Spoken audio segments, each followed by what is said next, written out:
Hello，而家我又喺返工嘅途中，今次終於飛唔同嘅地方。記得以前喺舊公司，每個月都可以飛得到唔同嘅地方，每個月 check 嗰間表都好似 check 緊六合彩中獎嘅結果咁。但係喺加拿大呢度情況就好唔同，咁究竟係點解呢？ Hello，大家好，今次咧終於見到後邊個背景係有啲唔同啦，因為我而家喺渥太華，咁已經好耐冇嚟過呢一間酒店噶啦。因為每個月飛嘅航班係唔同嘅，而今日就想同大家講下資歷對於喺加拿大嘅航空公司係非常之重要，即係 seniority 點樣可以影響到我哋嘅職業生涯。而家我就同大家分享下，我係嚟到加拿大先至強烈感受到 seniority 點樣影響到我嘅工作。以下就同大家分享下究竟係咩原因。咁我哋做呢一行呢，每個月都要 bid 機嘅，同以前喺亞洲嘅航空公司非常之唔同。而影響我哋 bid 機呢，就有一個非常緊要嘅因素，就係 seniority。以我所知喺加拿大嘅航空公司，佢都係按資歷而排位嘅，即係你越早加入一間公司，你嘅 bargaining power 係越大。無論你係喺 bid 機、bid 假期，或者係關於一啲晉升嘅機會，呢一個因素都係非常之有關鍵性。第一就係航班同埋航線嘅選擇，資歷較深嘅人，即係比較 senior 嘅人，佢哋係有優先權揀佢哋想飛嘅航班，甚至係時間。就好似之前加拿大冬天咁，好多 senior 咧都想飛去一啲暖啲嘅地方，啲凍冰冰好似負20幾度嗰啲咁嘅目的地，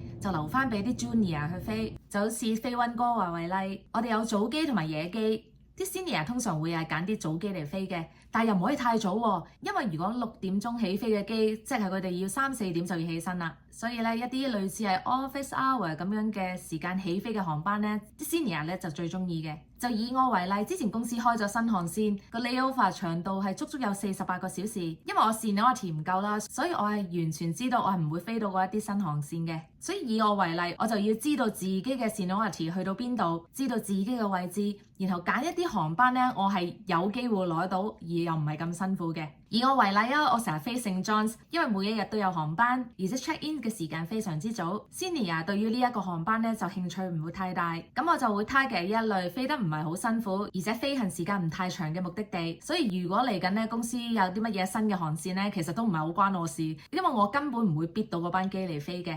而我嘅 seniority 咧喺公司屬於係比較中等嘅位置，咁資歷較低即係 junior 啲嘅同事又點算呢？佢哋通常會係飛一啲比較唔受歡迎嘅航班，就例如係凌晨機啊，或者超級早機啊，或者係 layover 好短，得11、2個鐘休息時間嘅航班。第二項就係 day off 同埋大假嘅安排。咁 senior 啲嘅人亦都可以優先揀佢哋每年嘅大假同埋每一個月想放嘅假期。而我哋呢一行咧每個月咧至少都會有12日嘅假期。而好多 senior 咧因為想照顧屋企，所以佢哋通常都會揀星期6日放假。同埋如果你資歷夠深嘅話，你絕對可以揀聖誕節、復活節或者係公眾假期，任何節日你都可以優先放假。而以我為例咧，我覺得目的地係緊要過嗰個假期嘅，因為我自己本身冇小朋友啦，而且唔需要話照顧啲乜嘢人，所以咧其實邊一日放假對我嚟講咧係冇乜所謂嘅。而且我更加中意放平日添，因為假日咧周圍都特別多人，買餸都冇咁方便，所以我自己就唔係咁中意啦。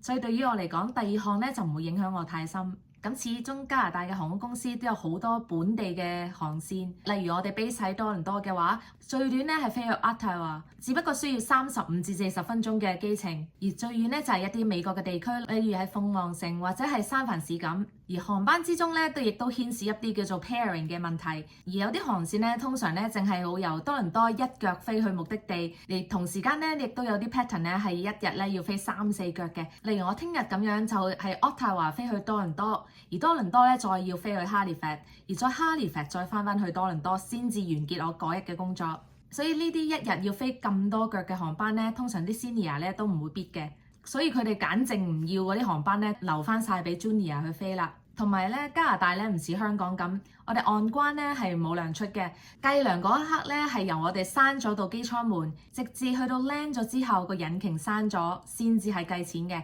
所以如果你一日飛3腳嘅話，即係你要 boarding 3次，而啲乘客又要落機落3次嘅話，喺嗰一段時間，即係每一次大概個零鐘嘅時間。如果3腳嘅機咧，即係大概有3、4個鐘嘅時間。係唔會有錢收嘅，所以咧普遍咧啲人都係唔會做呢啲咁唔划算嘅嘢嘅，所以冇乜人會係飛咁多腳嘅，因為我哋離地先至計錢。但係以前我哋香港咧係你 check in 嗰一刻，即係飛機起飛前1個鐘，你已經係有錢收嘅。咁雖然咧嗰1個鐘咧係以你時薪嘅一半去計，但係都係起碼係計緊錢，因為你係着緊 uniform 代表緊公司啊嘛。而加拿大呢度咧就完全唔同，呢一樣嘢咧雖然喺加拿大咧好多航空公司嘅員工都係好反對呢一樣嘢嘅，但係到目前為止咧都未有一個定案。佢哋都好想爭取可以喺岸關嘅時候得到佢哋應得嘅薪酬，因為我哋上到機有好多嘢準備噶嘛，例如 check 下架機嘅 security 有冇問題，又同時間 check 下機上面嘅 equipment 係咪可以 functional， 跟住又要準備應間做 service 嘅嘢，呢啲全部喺地面進行嘅工作咧，全部都係冇糧出嘅。咁我唔知將來會係點啦，但係我哋呢一刻咧仲係呢一個狀況嘅。希望之後我哋可以爭取到喺岸關都可以有糧出啦。第3樣咧就係關於升職嘅問題啦。咁通常 senior 嘅人咧，佢如果去申請一啲高啲嘅職位咧，佢係會被優先考慮嘅。即係一個人越早加入公司，如果佢對答正常，就算你係新加入公司答得非常之好，佢都會揀咗 senior 啲嗰個嚟升嘅。因為普遍呢一方面咧，加拿大嘅航空公司都會有工會嘅保障㗎。因為佢哋認為咧 seniority 咧係最公平嘅，唔會因為佢同內部啲人熟啲，所以就升佢先嘅，確保咗公平性嘅。其實我自己咧就覺得唔係咁公平嘅，因為有啲人做好耐咧，唔等於佢做得好㗎嘛。Interview 嘅嘢只不過係一個短暫嘅相處或者係對答，真正一個人做嘢好唔好或者係值唔值得人尊重咧，係唔應該以seniority 嚟計嘅。所以以前我間公司咧，雖然都係以 seniority 去排隊升職嘅，咁當中咧佢都有一啲叫fast track 嘅渠道咧，可以俾你優先被考慮升職嘅。但係老實講啊，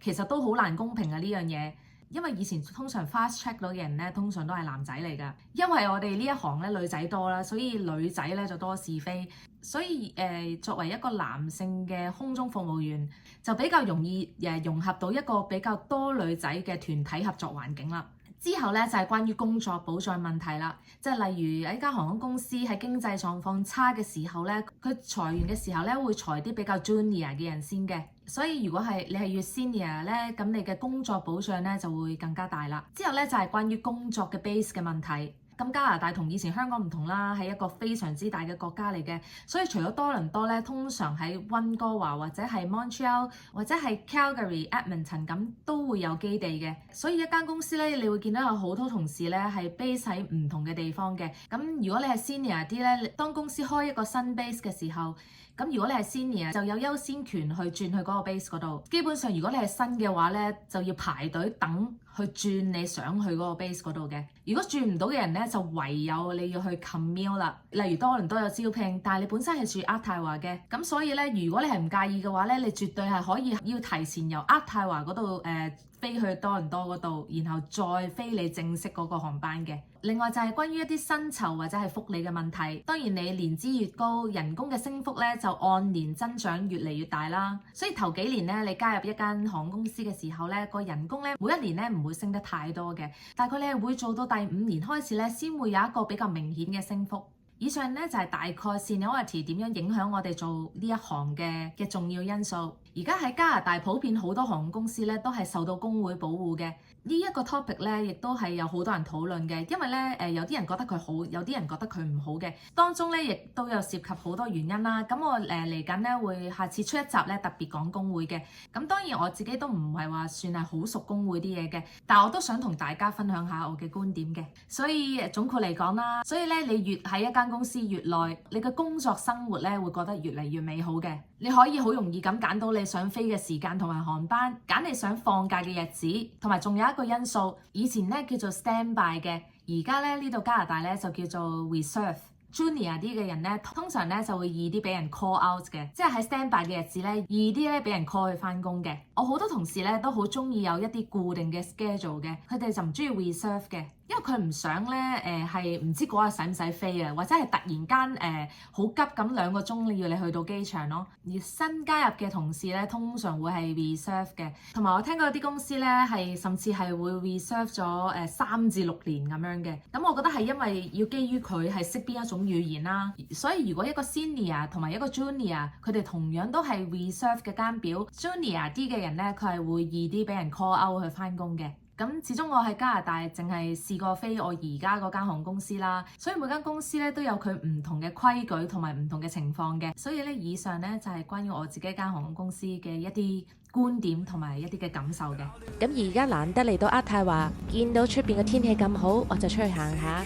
而家天氣已經回暖唔少，但係仍然非常之凍。好彩有太陽暖一暖。而呢段影片係喺3月中嘅時候左右拍嘅，當時 Patagonia 就減緊價，但係嗰個折扣仍然唔會夠 Black Friday 嗰陣時多。而我之前都嚟過一間咁靚嘅鋪頭，順便睇下呢度有啲咩減價貨，同埋望下啲 size。到將來網上買嘅時候就方便好多啦，因為加拿大人包括我都係好中意喺網上買嘢嘅。跟住就行下呢一個好地標性嘅 market。呢度有好多餐廳同埋雜貨，但係老實講，裏面嘅嘢唔算太吸引。咁今段片就差唔多啦，希望你哋中意啦，拜拜。